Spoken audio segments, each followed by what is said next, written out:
It's a Tuesday, which means here on the Get You Home show, we are joined by a good friend, Dr. Richard Scott, GP. Hello, Richard. Good to be back. How are you doing? I'm not too bad. We're plodding forwards. You know, when life throws you a bunch of stuff, you just keep making little steps until you keep making progress. Very true. Very true.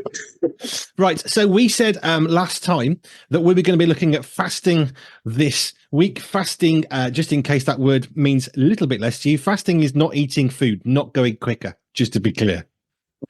Go for it, mate. Very good. All right. Well, thanks very much. Again, we picked fasting. I say fasting because I'm down south. Andy fasting. It's the same thing. And we picked it because it's another hot topic. It's in the news. And it's one, to be honest, a bit like cold dipping that may not immediately appeal to everyone. It's hard. However, there seem to be benefits. So what we're going to look at, as ever, is what are the benefits? What does the science say? What's been claimed? What's the biblical angle on fasting? I was reminded, actually, when I was doing my little spiel here, that someone once said that man only discovers what God reveals. And I think that's one of the lovely things about this program generally, is that science is discovering stuff which God has made plain for many years, maybe thousands of years, but we're sort of just understanding what it's all about. So and I think he gives us our brain. So in a sense, he's revealing to us what he's made and why he's made it. And that's what we're going to look at today: fasting, benefits, any downsides. What does the Bible say? So I just wanted to start with some personal memories, because I've got some people I've known over the years who've been good fasters. I might say I'm not. I'm an occasional faster, and this talk is challenging me, not as well as other people I hope. But here are the ones that I've covered. So there's a Kenyan pastor I work with. In fact, I will be working with again next month in Kenya, David Coretto, who once fasted for 40 days, just like Jesus did in the wilderness. Yes, he was absolutely spiritually on fire, and I might say he lost 4 stone, because that is a proper fast, absolutely extreme. That's not, by the way, what we're talking about tonight, but I'm just showing you what's possible, not just for Jesus, but for, if you like, normal people. Jesus was God as well as man. So he was an extreme example, a bit like Wim Hof, the Iceman, and his cold dips. Top of the range, but that's not where we're going today. We're looking really at what's possible for the ordinary, normal person. Us mere mortals. Us mere mortals. So, second illustration, which was also very impressive. I had a prayer partner for some years called Andy, Andy C. And we would pray together before work on a Wednesday. I'd go around his house and I'd make a cup of tea. He'd only have hot water. And after a time, I thought, do you only drink hot water? And he didn't tell me. He said, well, actually, I hadn't told me before. Yeah, I fast on Wednesdays. I only have water on Wednesdays, 24 hours, every week. And he'd done it for years. And I thought, oh my goodness, that hats off. That's a regular, proper fast. Again, this is what's possible. And he was very much a man of God. And more recently, up in the Midlands, my daughter Grace, her church, had a bit of a fast in January, and the minister thought he ought to need it. So he fasted for a month. And his technique, if you like, was to have only milk. So he drank milk only for 1 month. In fact, we met him 3 weeks in. He was dedicating our youngest grandson, and there he was. We were all eating cake, and as you do, and sandwiches, and he's on the milk. Hard in a party situation, but that's what he pledged. And Heather said she'd been at the church a few times in that time, and wow, was he on the ball spiritually. We'll come back to in a second. And finally, of course, those of us who are aware of what's going on beyond Christianity, this is Ramadan. We've got Ramadan starting for Muslims on the 10th. 3 days ago, we've got Muslim partners. I saw one of the ladies in our practice yesterday. And there she was, because the sun had just gone down, eating and drinking for the first time since the previous day. And, it's hard. So, if you like, for a swathe of the population, fasting is a normal part of their lives for a month every year.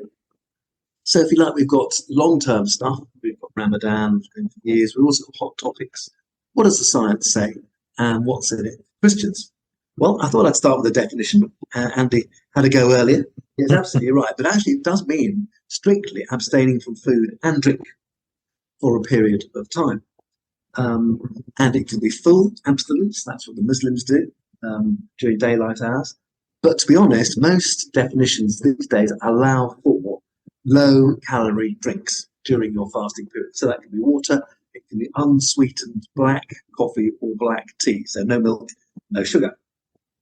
So that's the definition. Some people will have nothing, others, yeah, a bit like my friend Andy on the Andy C on the water. That was the way they got around the dehydration aspect. So the next question really is, how long should we fast? And this is a big one. Some will fast for a whole day, so 24 hours, like Andy.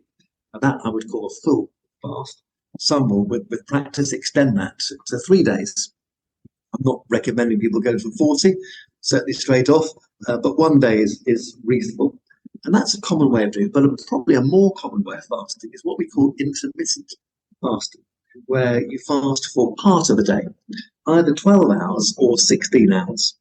And this is really becoming quite common. And 16-hour fast is often known as the 16/8 fast. So 16 hours, you're fasting, 8 hours, you're not. And of course, we can do this for a longer period of time because it's less stress on the body, but still has some positive health effects. I might say you need to do it for 12 hours, which by and by includes sleep, isn't too tough. You know, if you finish eating at 7 at night, and you don't have breakfast till 7 in the morning, well, there's your 12 hours. 16 hours is a little harder. So before we look at the medical side, I'm going to go for some more practicalities. Now, how should you begin? Say you want to do this fasting. We'll look at the benefits in a moment. How would you begin? Well, you can either simply go for it, like the full day fast, or a 12-hour or 16-hour, or you can do it slowly. And the science sometimes recommends cutting back, building up to it, if you like, or rather building down to it, cutting back on food for a few days or even weeks before you go for the full fast. So your body's acclimatizing, isn't it? And then, of course, you have to choose, do you go for the full fast for a day or a partial fast, 12 hours or 16? They also say, have a snack to hand. You know, we're not being cruel here. If you become ill, faint, hypoglycemic, yeah, have a snack to hand. You know, we're not trying to kill people here. Yeah, but that said, is interestingly in the same breath, the science says, well, actually, don't give up, because it's too easy to say, "Oh, I feel a bit hungry. Ooh, where's that snack?" Actually, that's one of the cardinal rules in fasting, is not to give up. So there's a balance, if you like, between self-protection if you're feeling really ill, but also, you know, you're wanting to achieve your goal, which is to abstain from food and drink. And here's the other thing which I hadn't realised: live life normally while you're fasting. So, for example, my Muslim doctor friends, they're working, which is quite hard, but they're managing it. No wonder they're so famished by the end after 10, 12-hour day.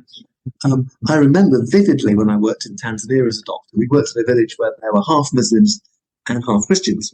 And so I was younger in those days. I used to play football when I could have a gap after work, say 5 till 6. And we'd bash around the football, and Christians and Muslims would play, even in Ramadan. So bear in mind, they're not having any food or any drink, and it's hot, and there they are bombing up and down the pitch.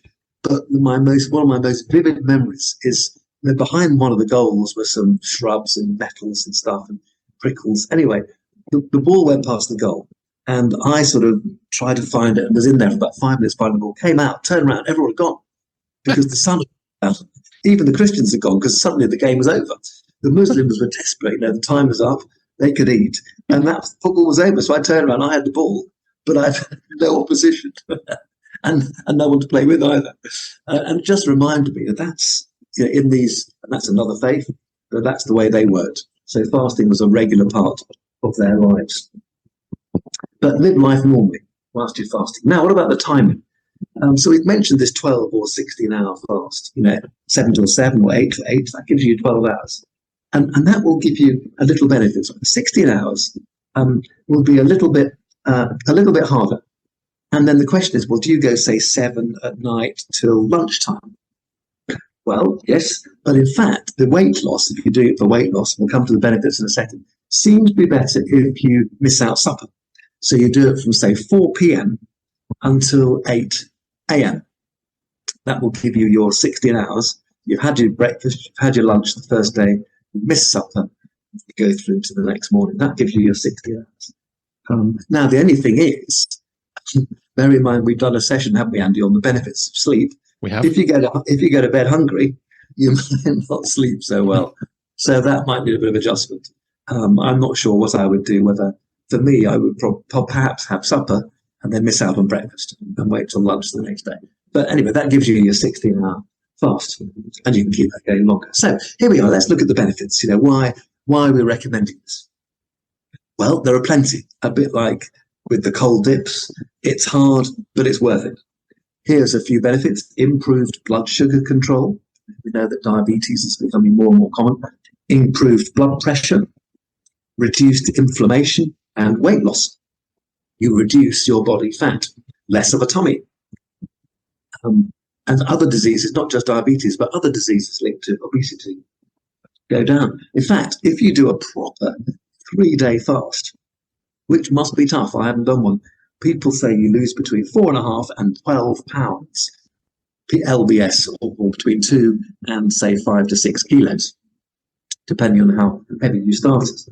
Why? Because the body burns fat. It starts at 12 hours, but particularly at 16 hours, you're burning fat because the body doesn't have sugar presented to it, but it needs energy. Particularly the brain needs energy, and you burn fat. And interestingly, this is something I learned, which I didn't know. 16 hours is a magic number, more than 12, because at 16 hours, the body also begins to destroy old and damaged cells. Now, this process is called autophagy. Now, auto means yourself. Phagy, Phagy, is a medical term for eating. So basically, the body, if you like, eats itself, but it only eats the bad bits, the old and damaged cells. And it recycles these cells. And this is the scientific basis behind inflammation and disease being improved. You're getting rid of old and damaged cells. So the science is discovering, as we mentioned earlier, just why what God has recommended in the past is good for us. Now, I think God particularly recommended it for the spiritual benefits. We'll come to the Bible in just a sec. But isn't it interesting? You get physical benefits as well. That's our generous God. He throws it in as a freebie. So just a few tips before we look at the Bible. Yeah, I mentioned, might want to reduce your intake for a bit before you fast, get used to it. And after you fast, by the way, don't rush straight into a full English breakfast. Your body's had a big shock. What you're meant to do, take it gently. Fruit, particularly recommended, lots of fluid in fruit, easy to digest. So just go a bit easy on yourself. Don't rush into it. And another tip, which is quite interesting, but logical if you think about it, some people fast specifically to lose weight and don't achieve it. Well, why? Because they eat too much in the non-fasting period or eat a poor diet. The numbers, the calories still apply. So, you need to use your brain as well if you want to achieve it for losing weight. In a couple of interesting things. People who do it for religious reasons, like Muslims, for example, they can use toothpaste to brush your teeth as long as they don't swallow it. Otherwise, that's breaking the fast. Isn't that interesting? You might not have thought about that. So you can use toothpaste, but you can't swallow it. And you can shower as long as you don't drink the water. These are practicalities, especially in a hot country, maybe more than here. So there we are. That's what you're allowed, but just got to be careful with the toothpaste and the shower water. And the toothpaste is important because more than 12 hours of fasting, you can get bad breath. As you get ketotic, as you ketosis, it gives you bad breath. So, yeah, that's important. Now, are there any other downsides from fasting? Well, to be honest, yes. And this is some of the obvious things you might think. It's nice benefits with blood pressure and blood sugar, etc. But actually, you can get grumpy. I think we can understand that one. Irritable headaches, especially if you drop your blood sugar. Tired. And I think what's important is that one's aware of the potential downsides, so you don't give up when they occur. Oh, I've got a downside. I better stop. Well, hang on, not necessarily. You're only fasting for a time. Just be aware of it. And then, it's knowledge is king, isn't it, in these things? So I thought briefly I'd look at the scripture and then we can come back to any questions that you've got, Andy. I know you've had a big day, so I'm giving you a bit of a rest for your brain today. Thank you. It's all right. And I just looked at, I've got 6 brief points which I'll make from scripture in relation to why fasting is good for us. So first one, 2 Samuel 12. If you remember, King David had his adulterous affair with Bathsheba. It produces a child. God's judgment is the child becomes sick. And ultimately, sadly, the child dies. That was, that's the result of David's sin. And for the week before, when he learned the child was sick, David fasted. He refused food and drink. He lay on the floor in response to God's judgment. And that was, if you like, sorrow and guilt. So it was a response to knowing he'd done wrong. He denied himself food and drink and a bed to just lay on the floor. When the child had died, he got up, he washed his clothes. Importantly, he worshipped God, asking for forgiveness, and he ate. So the first time I found it was in 2 Samuel 12 as an expression of sorrow and penitence. I've done something badly wrong. I'm going to deny myself. And the second one was in Ezra, again in the Old Testament, Ezra chapter 8. I'd forgotten this one, but the Israelites were on their way back from exile in Babylon. But the road to Jerusalem was dangerous. There were bandits. And Ezra, on their behalf, as the prophet, announced on behalf of all people, and he was the boss. So they were organized. We were all going to fast and humble ourselves. So not just fast, but humble ourselves before God, which I might say David obviously did as well.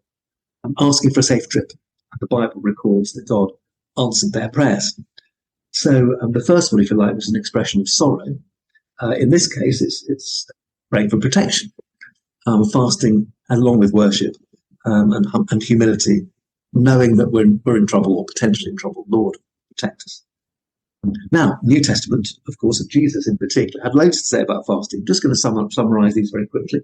As we know, when he was in the wilderness for 40 days, he fasted. There was a lovely phrase in my Bible. It said, after 40 days, he was very hungry. I love that one. It's a bit like in Genesis when it says, God, and he made the stars.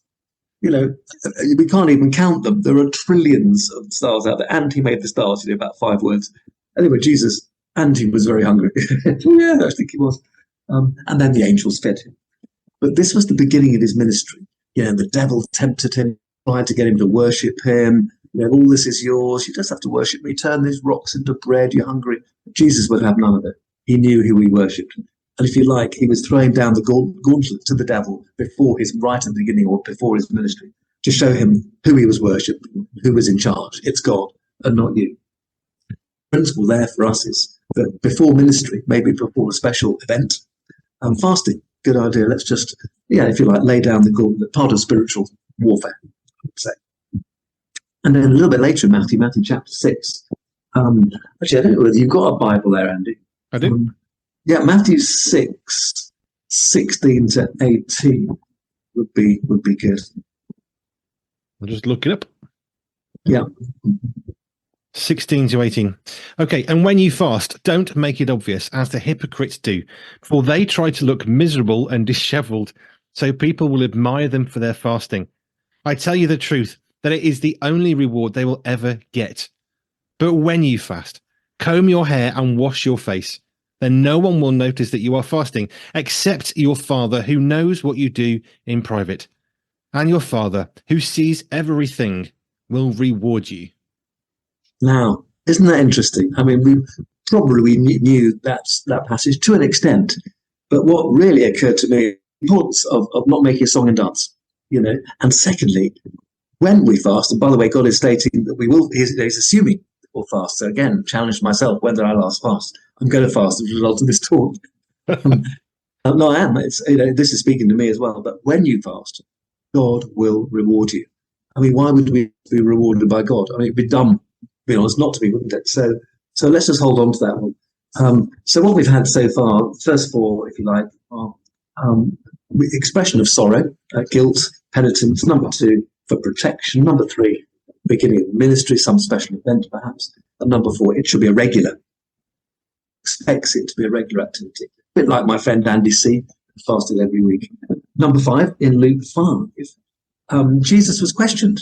And people said to him, how come your followers are eating and drinking all the time, while John's followers, John the Baptist's followers, sometimes fast and pray? They were trying to catch him out, of course. And Jesus responded, you don't give up eating while the bridegroom, that's himself, is with you. There'll be a time when I'm gone. He was obviously referring to his death. And then will be the time to fast. So what I learned from this is there's a time to eat and a time to fast. Both are good, but again, it's linked into it being a regular. And finally, in Acts chapter 13, verses 1 to 3, the church in Antioch were worshipping and fasting. And while they were doing so, the Holy Spirit spoke, telling them to set aside Barnabas and Saul for special work, for special ministry. Off they go on a journey. So if you like, fasting there acts as a special time for receiving from God. So just to summarize, fasting seems to have clear physical and spiritual benefits. The physical benefits in terms of blood sugar, blood pressure, inflammation, etc., weight loss we looked at earlier. But the spiritual benefits are definitely there. With God rewarding us when we fast, because he knows it's not easy. He knows it's not what we want to naturally do, especially those of us who enjoy their food and their drink. But it's a challenge that, he will reward us and he expects us to fast. So what I'm hoping as a result of this talk is not only am I speaking to myself here, perhaps even Andy B, but to our listeners, again, set yourself a challenge, fast in whatever way, whether it's 12 hours, 16 hours, whole day, and then get back to us and tell us what's happened. What have your experiences been? Bearing in mind that fasting should draw you closer to God. In the Bible, people worship and fast. It's not just meant to be fasting, feeling sorry for yourself. Don't let people know, just do it. And see how God rewards you, and then get back to us. There we go. Awesome. Right. I have fasted a few times. I've done 2 7-day fasts, full 7-day fasts. So the first one was before I was married. So that's 30 years ago. But my wife was going for a job, and it was quite a big interview process. Well, not my wife then. And I really wanted to cover everything she was doing in prayer. So I actually had a full 7-day fast. I found a number of Christians from the church. Oh, you're being really stupid and really reckless. You shouldn't do that. That's nonsense. And all I could think was, have you even picked up a Bible? Because Jesus fasted for 40 days. I'm just doing 7 days. And I don't remember it being much of a struggle, except for a massive wobble about 3-4 days when I was really starting to think, what am I doing? I really want some food. So there was a big wobble. But to be honest, that was okay. I found myself a few years later trying to do some fasting, and I was getting headaches, thinking, I can't be very well. I was on the PACE project at the time in Manchester. So I was getting headaches, and I was sneaking food to take. I didn't realize at the time to take paracetamol. I know now you can take it on an empty stomach. Hey, that's not relevant. So I was trying to sneak food, but I didn't know that headaches were a side effect. No one had really prepared me for it. And the other time we've done a full 7-day fast was for a friend's child who was ill. And my wife and I had some lovely time. And we came back and said, we want to pray for this child. How can we most show to God that we really are serious about praying for this child? So we prayed and fasted for 7 full days because we really wanted to focus our prayers on that child. And that's what we did. And we've done it for a few people along the way. There was some friends of ours who couldn't have children. So we prayed, I think that was like a 5-day full fast. So just wanted to pray. It's like, I think for us, it was, this is what we can do. We can't help them not have a child. We can't help with this child who is ill, but we can pray. And that's good. But if we fast and pray, and it's like, it's really us saying, God, we're dead serious because we like our food. Did you see some results from fasting? Yes and no. The couple who couldn't have a baby still couldn't. The family with a child still had a child who was, they're doing really well now. But we didn't see like an immediate healing. Joe got the job. So I think what I found from fasting is it changed me much more than it changed the situation. And I think in a sense that's possible what God was trying to get me to see. Right, that's very interesting. You say that. No, that's great. Thank you for mentioning that. That's great. And yes, it is. It can be done. And I fasted for a bit, not that. And I know I should do so more. My wife has been pushing me. And fascinating what you said about the Christians, because as you say, have you read the Bible? If someone was doing a 7-day fast, I wouldn't give them a hard time. I'd just be saying, listen, good on you.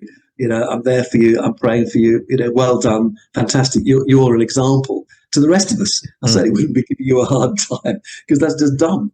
Yeah. I mean, we've never talked about it. I don't think I've publicly said that we fasted because I've always taken seriously, don't tell other people. However, real life examples help. And, that's what we've done. We've done some, a couple of 7-day fasts. They were big. We've done a number of 5-day fasts for other people where we were never going to know the end scenario for them. But we just felt like, do you know what? If we pray and fast for 5 days, we got to the end and it felt like we'd prayed enough. You know, sometimes you can pray and you think, am I praying enough? We felt like at the end of 5 day fast, there was like God saying, okay, I've heard your prayer. And it doesn't necessarily mean that it's been fixed. Have you heard of Dutch Sheets, the American, I think he's an American pastor, big into prayer? Oh, I haven't. No. He's got a beautiful example of prayer because someone said, when is enough for praying? And he said, look, this is the picture he had. Imagine that in heaven, the floor is cluttered with bowls. Every bowl is a different size. Some are like little thimbles, some are the size of a bath, some are the size of a swimming pool. But every time you pray, then a tear from you, is placed by God in a bowl. And when the bowl is full, the prayer is answered. And I loved that illustration because he said the thing is, you don't know the size of the bowl that you're praying into. You don't know how many others are praying into that bowl. And that was kind of his way of saying, so keep praying until you feel satisfied. I've prayed as much as I need to, because we can't pray for everything and we've got finite time. And certainly prayer cups are mentioned in Revelation. So you know, he's not just making this up. This is, if you like, he's developing what it tells us in Revelation. But that is very helpful. Yeah, that's terrific. Yeah, I mean, for us as a family, when we fasted, we tried to do like regular fasts, and because our boys really like having dinner with us, since we launched a radio station, that's kind of gone out the window. But until then, we used to have regular meals all the time together. So if we were fasting, Joe and I would frequently do once or twice a week, like a Monday and a Thursday. We'd do a 2/3 fast is what we call it. So we would fast breakfast, fast lunch. We'd pray during those times, whether we were together or apart, for whatever we felt we needed to pray for at those times. And then the evening meal we'd eat with our boys because we really enjoyed that family time. And that felt at that time like it was really good. But I have to say, for me, it's relevant for you as a doctor, but when I've had some illnesses and drugs and stuff, I've got very wary of thinking, I really don't think it's wise to fast because these medication, beta blockers, I had blood pressure tablets and another one. And I just felt it would have been unwise to fast because it was messing with my body in so many ways. Even though I had fasted regularly, I didn't want to risk other issues because I wouldn't be able to read them because, well, I don't know what's going on. And I think that's a good point. And you know, if you're in doubt, then I think have a chat with your doctor and to see whether he or she thinks it's a wise thing to do.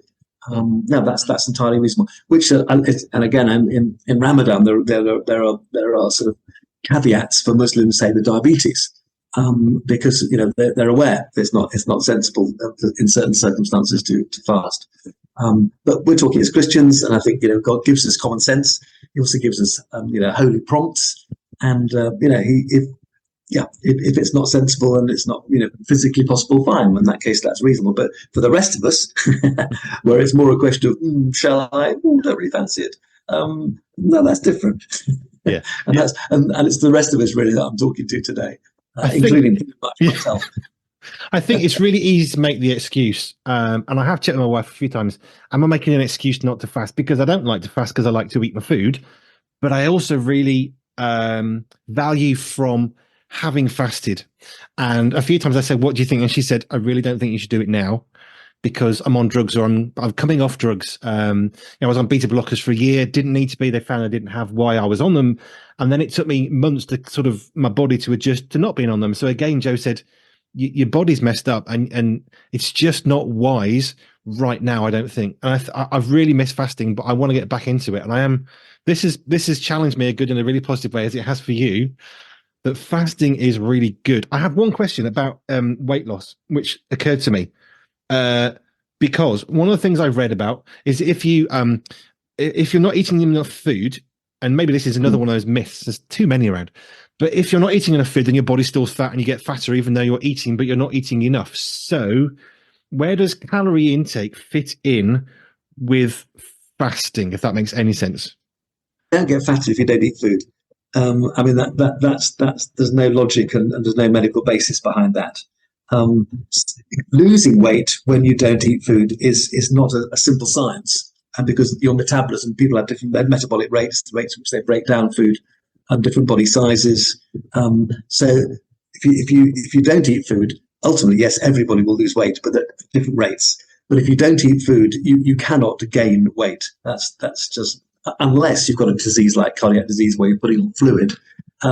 So that's a disease process, but you don't gain weight if you're not eating. That's Yeah, there's no logic behind that. It's a myth, but I mean, I like the fact we can clear up myths because they gather momentum. They sound so good because so many people say it, and you think, but it doesn't make any sense. But everyone's shouting about it. Then we have you to make it clear. Yeah. No, that doesn't make sense. I think people get frustrated when they don't eat much and don't lose weight, and that's a whole discussion in itself. Yeah. But there comes a point where if you eat less, you will lose weight. End of story. Right. Another one. I was thinking about the guy, your daughter's church, the pastor who had milk for a month. One of the things that I found is that if I don't eat, I get really cold. It's one of the things for me. I know if I'm cold, there's a few reasons. One, I'm ill because I'm usually a t-shirt guy in the winter. So if I'm cold, generally I'm very ill or I'm not eating. And it's just me understanding my body. So one of the ways that I counteract fasting is I only have hot drinks during the day. So quite frankly, I'll drink nothing but tea for the day because otherwise I'm getting much colder than I normally would. That's just me. I've asked my friend Andy C why you had hot water rather than cold water, for example. And yeah, maybe it was, I didn't ask it, but look, yeah, from what you say, that's interesting. It may simply be because he was quite a thin guy. And he probably would have got cold in the winter as well. So yeah, that's good. That's a very good point. Well, I've been criticised for it. Oh, it's not a real fast, but I think there's a degree of, well, it's an individual relationship with God. Fasting is important, and if I'm going to fast, then I'm not an idiot, and God's given me a brain. Therefore, I need to use that. And if I'm going to fast, and that means I can fast, then I don't think there's an awful lot of calories in a few little bits of milk in the bottom of a cup of tea. Sure, and I think one has to be sensible here. And the great thing is that fasting should draw us closer to God, because we should spend time that maybe we would have been eating, actually praying and focusing on God and worshipping. That's the message behind it. Really, is it should draw us closer to God. God's not being rough with us, for no good reason. He's saying this is a discipline, and it's hard, like any discipline. So do it well. Otherwise, it's not much point. No, you said you were challenged. So what's going to change for you? Cold water dipping you haven't done, but what's changing for you for fasting? Well, that's what I need to talk about. Maybe perhaps in relation to Easter, even if it's simply just missing one meal a day, and particularly if it's, say, breakfast, then that would achieve the 16-hour fast. But just simply by missing breakfast and not having coffee and biscuits at coffee time. But if I'm to do that, then I need to do it with my focus on Jesus. So if I can do that, yes, then I could say, well, I've done a 16-hour fast. And that's the challenge for me to think, okay, that's not just to think, but say, right, line in the sand, that's it, I'm going to do it. And so that's my plan.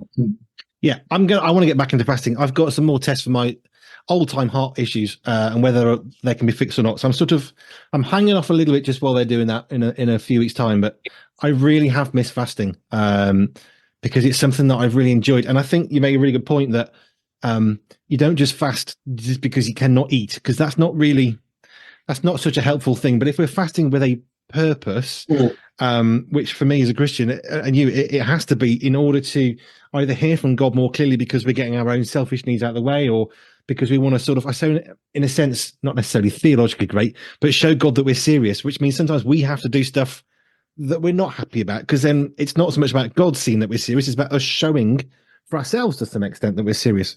But one bit I loved was from the 40 days of Jesus fasting. There was a different perspective from what you said. And he was hungry. Really strikes me because Jesus was God.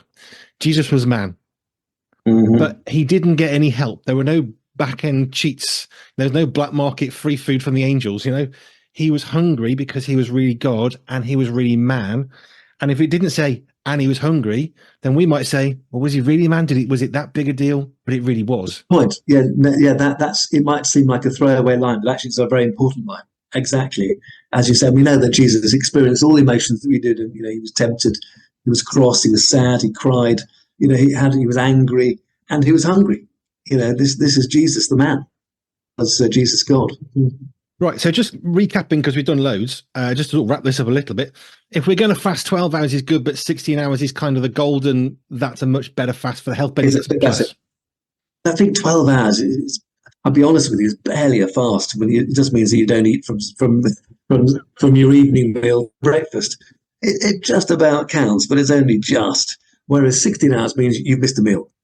And I think, if you're going to have a fast, really, it's got to be, you've got to miss at least one meal.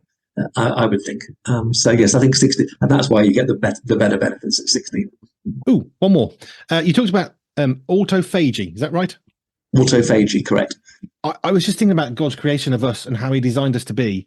And I loved that you picked this up, that at 16 hours, the body starts to use up and get rid of, rather, the old and the damaged cells.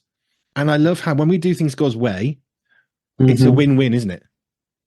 It's a win-win. And the danger is, and of course, the devil says to us, oh, you don't want to think of the lose-lose here. Whereas actually it's in the Bible because it's a win-win. And then the science sort of, thousands of years later discovers, oh, look what happens. And man's discovering what God has said. Yeah, this was a good idea.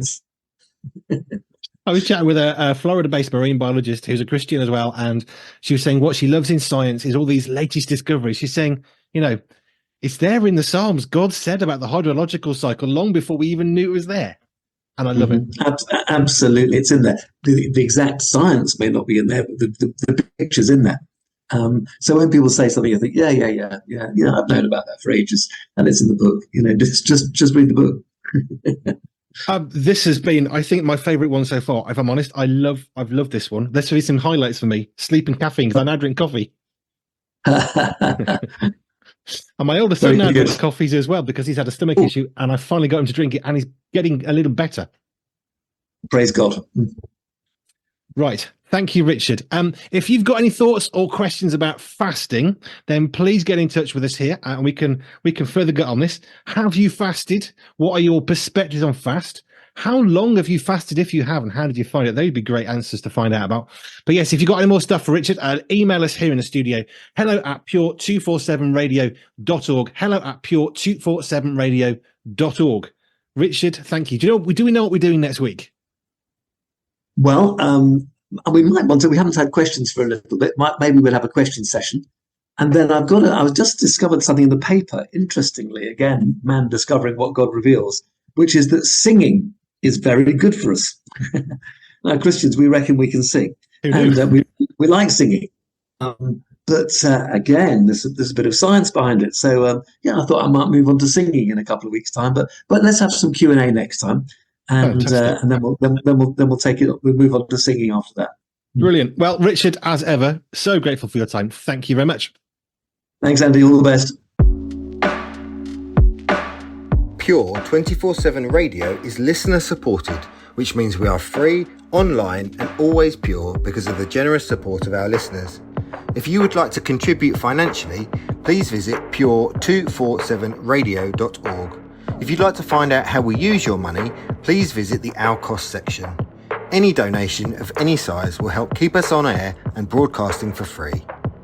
Thank you.